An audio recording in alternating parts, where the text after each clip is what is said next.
welcome to Atop the Fourth Wall, where bad comics burn. It's Christmas time!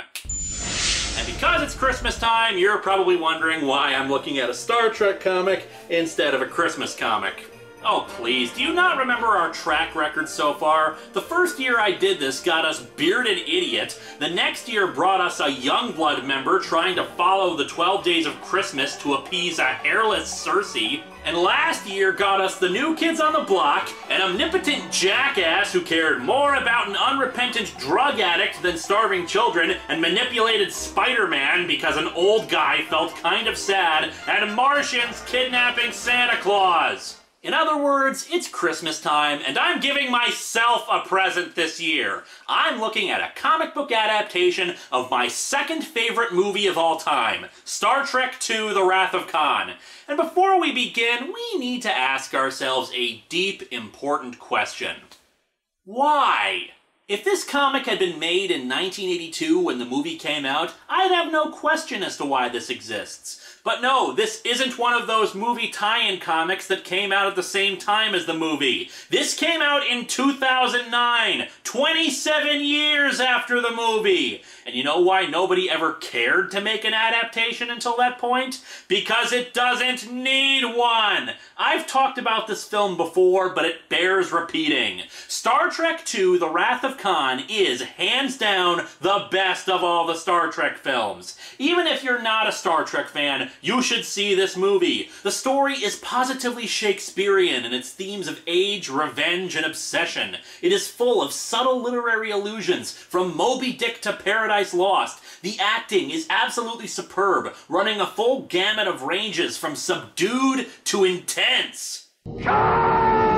Oh yeah, and it's extraordinarily quotable, full of memorable scenes, tense battles, and interesting nuances. Let me tell you something, people. Camelot may be my favorite movie, but when Star Trek II is on, I have to sit down and watch it. It is an absolutely perfect film.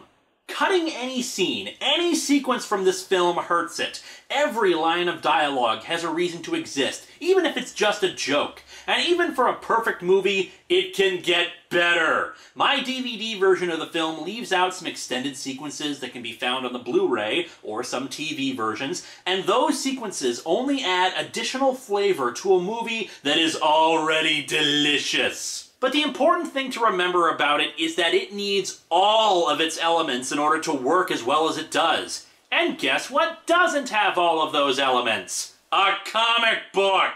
Comic books do not have acting. They do not have delivery, music, or the same kind of pacing that a movie does. Now, don't misconstrue me as saying that comic books are inferior to movies. Hardly. I think it's well established by now that I care more about comic books than I do about movies, and I don't follow very much movie news and information unless it's something I care a great deal about. But the two mediums are very different, and adapting something like Star Trek II would require a hell of a lot of work in order to make it even a tenth of how great the movie is. So let's dig into Star Trek II: The Wrath of... Warning. An intruder has infiltrated. Nimue, not now. But there is... No, Nimue, this is the review portion of the episode. If there's anything important, we have to save it until the very end. But this... Poyo, tell her. It's no use. When he gets this way, he won't listen. Just do what you can until he's ready. Confirmed. Now then, let's dig into Star Trek II: The Wrath of Khan and see if they can pull this off.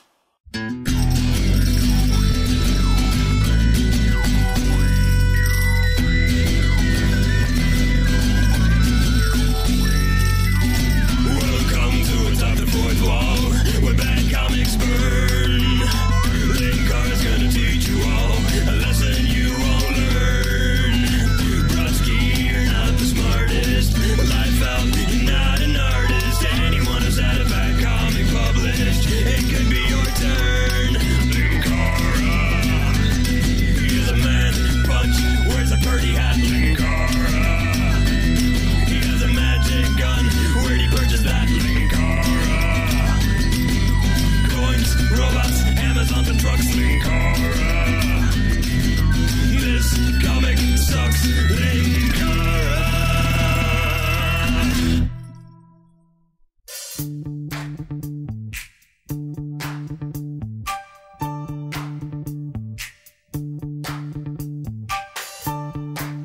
cover's pretty decent. It resembles a movie poster, which I like, otherwise not much to say about it. We open to a page giving us the standard Star Trek opening narration.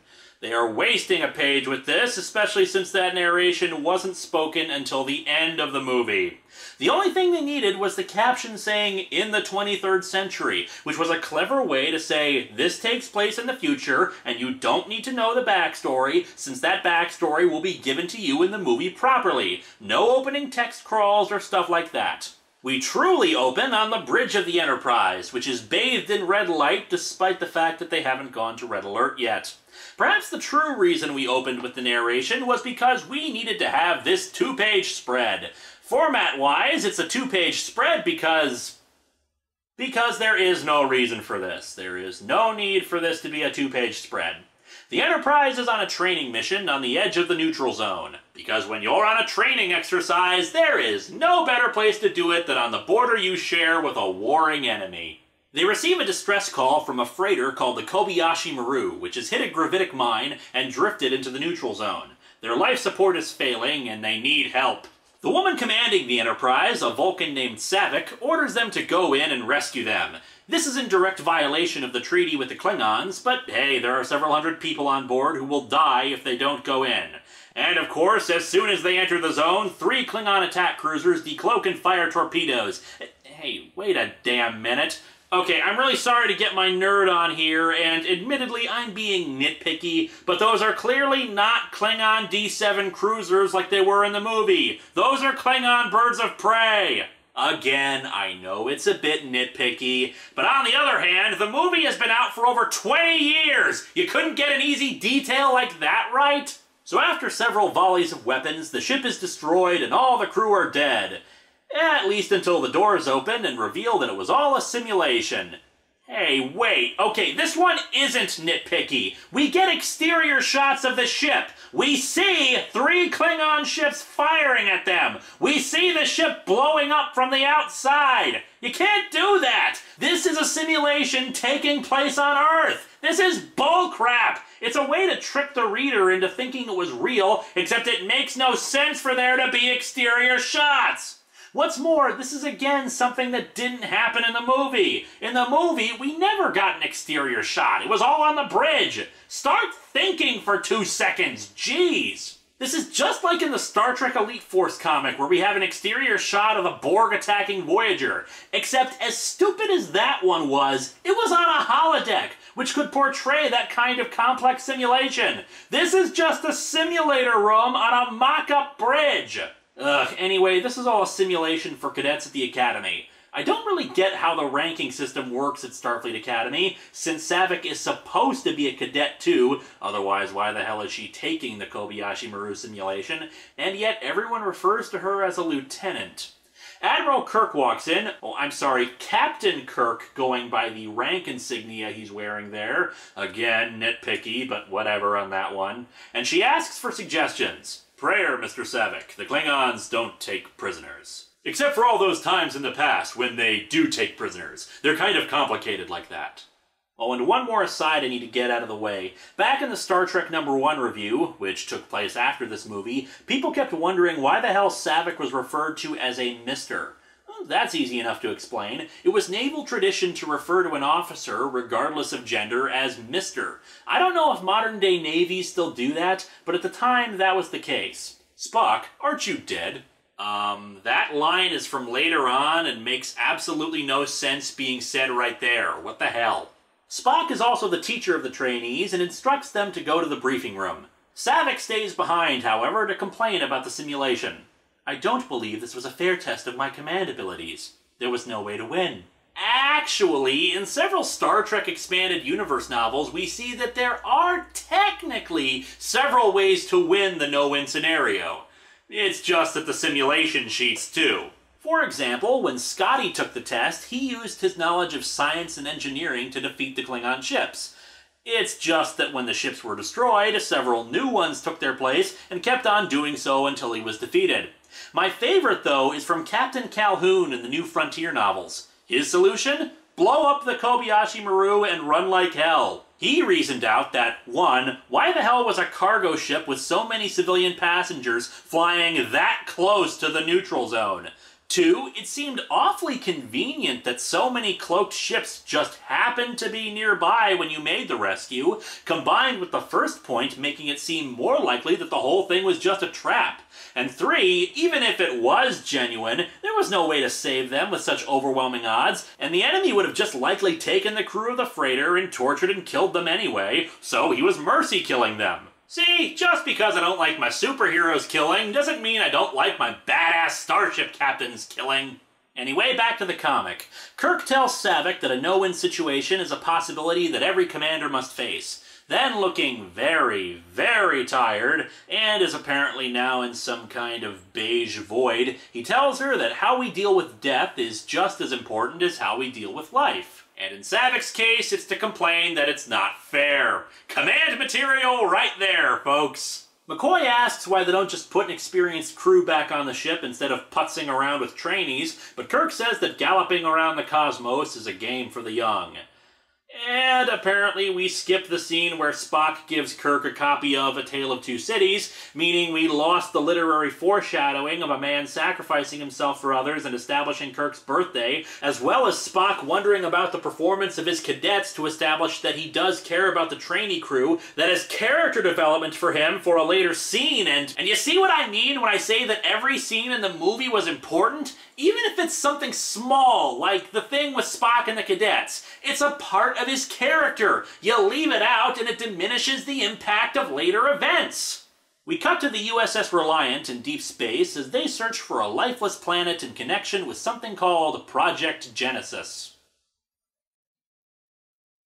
Okay, SF Debris already made this joke, but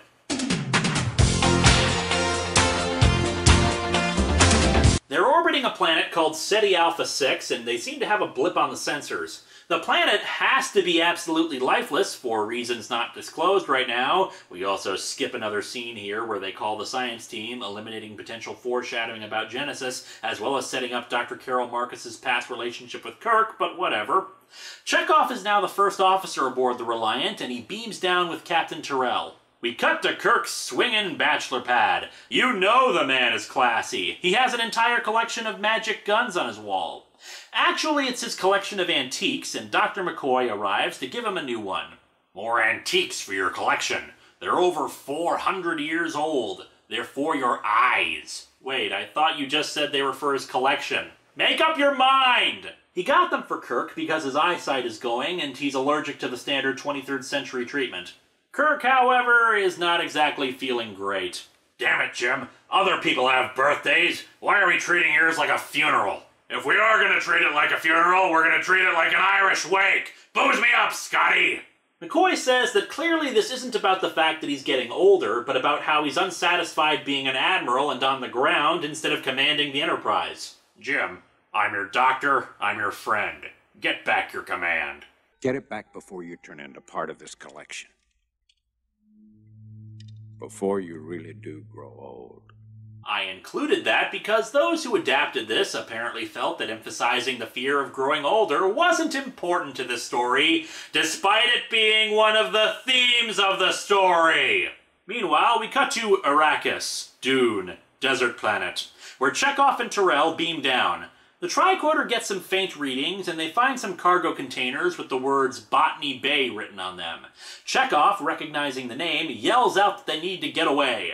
They don't go inside the containers like in the movie, because they wanted to condense down this sequence of events. And I know, you're getting sick of me telling you about scenes from the movie, but damn it, this is important! All throughout the movie, Khan is quoting Moby Dick. He's doing so deliberately, identifying with Ahab's quest for revenge. Now, why would he be so keen on Moby Dick? Because in the movie, Chekhov and Terrell go inside the cargo containers and find what are probably the only books that he has, including Moby Dick, Paradise Lost, and King Lear. Stories about revenge, exile, and betrayal, respectively. They inform his character, damn it! Ugh, okay. I'll try to be funnier with this, alright? Terrell and Chekhov run into a group of Fremen in this admittedly gorgeously drawn splash page. The Sand People take the two inside, and while everyone else has already discarded their sand gear, Khan apparently decided he needed to wait for dramatic effect. In the movie, he waited until his mask was off before he started speaking. Here, he goes through 4 panels before taking it off, meaning that all this dialogue, it actually should sound like this.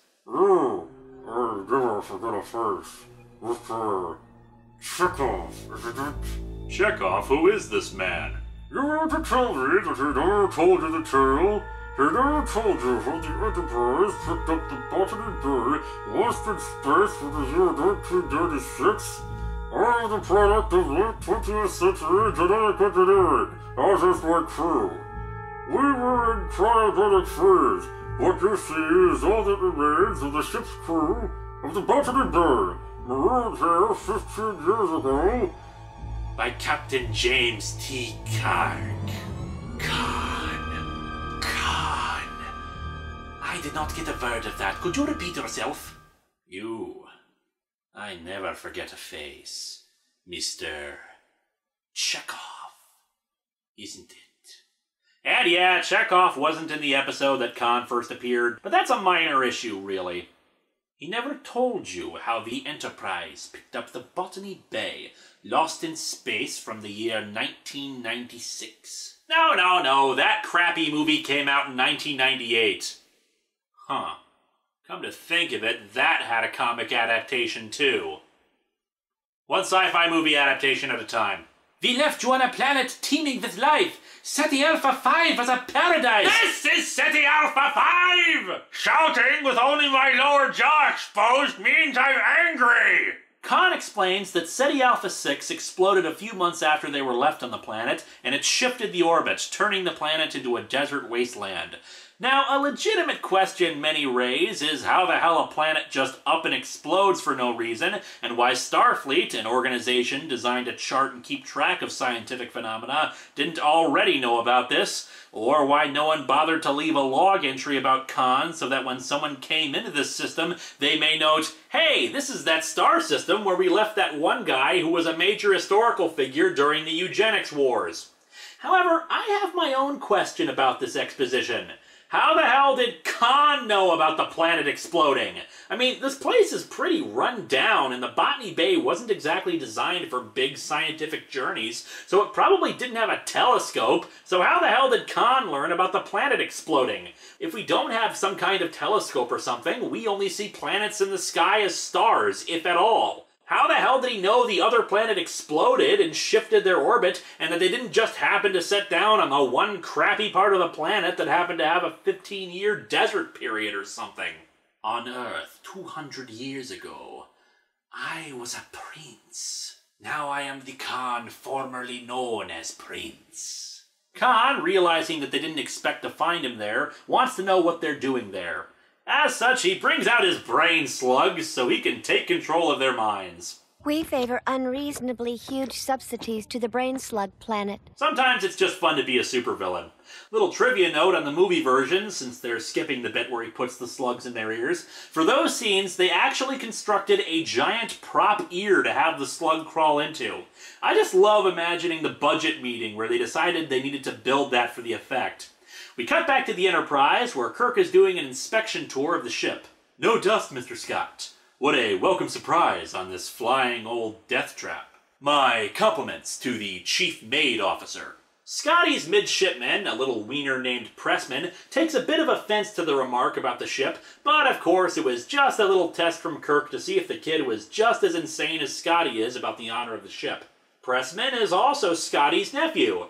Boy, I sure hope something horribly tragic doesn't happen to him to illustrate the dangers that they face as well as the youth and age theme. Well, Mr. Scott, are your engines capable of handling a minor training cruise? Give the word, Admiral. Oh, sweet, merciful crap! What the hell is that thing? Scotty, never smile again! The ship gets underway with Spock giving Saavik the captain's chair so she can pilot the ship out of space dock.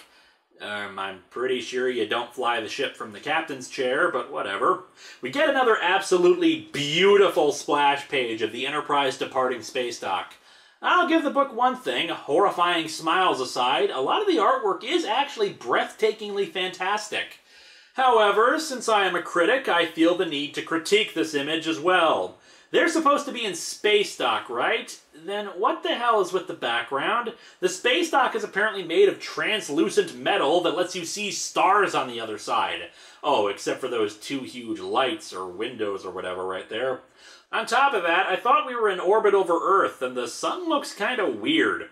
Also, I think the Enterprise may be running an oil-rich mixture. There's a lot of smoke coming from its exhaust from the looks of it. We cut to Space Station Regula 1, where a group of scientists are working on Project Genesis.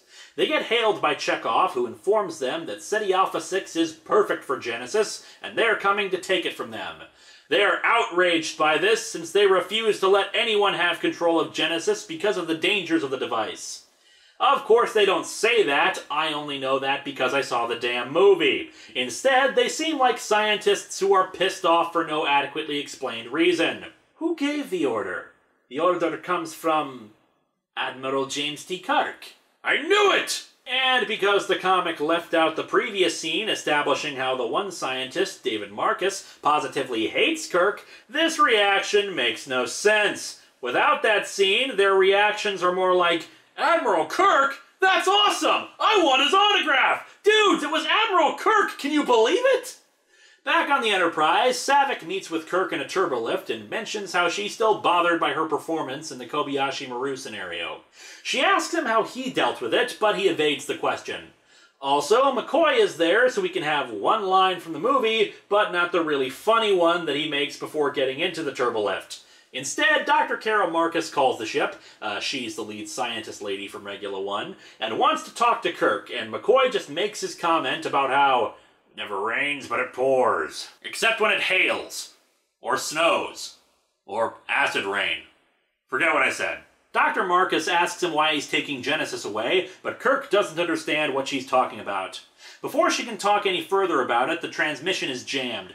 At Regula 1, the scientists decide that they can't allow Reliant to take Genesis, so they start formulating a plan on what to do before the ship arrives. On the Enterprise, Kirk goes to meet with Spock and, well, to contrast the gorgeous art, we have this rather pudgy, distorted Kirk. Kirk tells Spock that they've been ordered to look into what's happening at Regula 1. I told Starfleet Command that all we had was a boatload of children, but we're the only ship in the quadrant. You know, with as many times as the plot device of we're the closest ship or we're the only ship in range comes up in Star Trek, it really makes you stop and wonder if the Federation only has 2 friggin' ships in its entire fleet at a time. Kirk wonders how the cadets will handle real pressure. Yes, how will they handle being under pressure? Under pressure. Like all living things, each according to his gifts. Some will merely wet themselves, while others crap their pants and run screaming back to their rooms. Spock offers command of the ship back to Kirk, but he modestly refuses. Jim, you proceed from a false assumption. I am a Vulcan. I have no ego to bruise, except when you beat me at chess. Then I harbor a deep grudge that will only be sated by sticking pawns up your nose. If I may be so bold, it was a mistake for you to accept promotion. Commanding a starship is your first best destiny. Your second best destiny is scoring with tons of alien women. Your least best destiny is almost killing the franchise with the 5th movie. Spock dictates that the needs of the many outweigh the needs of the few, thus meaning it makes more sense for everybody for Kirk to be in charge. You are my superior officer. You are also my friend. I have been and always shall be yours. And 36 slash-fics spontaneously generated from that line alone. Kirk arrives on the bridge and orders them to head to Regula 1. He informs the trainee crew about the change of situation. I know none of you expected this. I'm going to have to ask you to grow up a little bit sooner than you intended. And for that, I'm sorry. And that's the end of the issue? What the hell? You're ending this on him saying he's sorry? He even looks so depressed in this panel. Is this supposed to be a sad, dramatic cliffhanger or something? In the movie, the scene was slightly triumphant, but with Kirk assuming command of the ship again? And yes, he basically said the same dialogue, though the lines are in a different order, but it wasn't like it was something to feel bad about, it was just him apologizing. This comic is completely unnecessary. It's a watered-down version of a much superior film, lacking a lot of details that help shape the characters. But hey, we've still got 2 issues to go, so there's still hope. Now then, Nimue, what was it you wanted to tell me? Intruder alert. Sensors detect a robotic form attempting to gain access to this unit's propulsion systems. What? Mechakara! He must have gotten aboard Comicron 1! We must get aboard and stop him. Lock him out, Nimue! I was unable to stop Mechakara from gaining control of the propulsion systems. However, I have locked out every other major system and am in the process of locking down less critical systems. Nimue, teleport us up and contact everyone else! Already underway. Iron Liz responding. Fine Voice, 90s Kid, Ninja, and Bafo are not responding. Linkseno responding, but informs me that he is in the middle of a dangerous experiment and cannot leave. He recommends you deploy Security Sentry. Do it! Hey, wait, Nimue, why aren't we on the bridge? Information. Mechakara has gained access to secondary security lockouts. He has sealed the bridge and is currently instigating Emergency Procedure 2. Procedure 2? He's locking down the ship! Damn it! Have you locked him out of everything else? Security lockout is engaged. He is attempting to bypass, but he will not be successful. Liz, what's your status? Looks like I got dumped on level 7, but I'm in a hallway too. We'll do what we can from here. We're on level 2, so we'll try to get to the bridge and unlock all the doors. You head down to engineering and try to secure the area. We cannot let him gain control of the ship from there. And if he gets to engineering? Comicron 1 has enough destructive capability to level the Earth. Its sensors were designed to track every variety of life forms it could find. If Mechakara gains control of it, he will kill every living thing he can find. I will not allow that to happen. This is my ship, and I will destroy it before I let anything like Mechakara possess it.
Who's been holding up the damn elevator?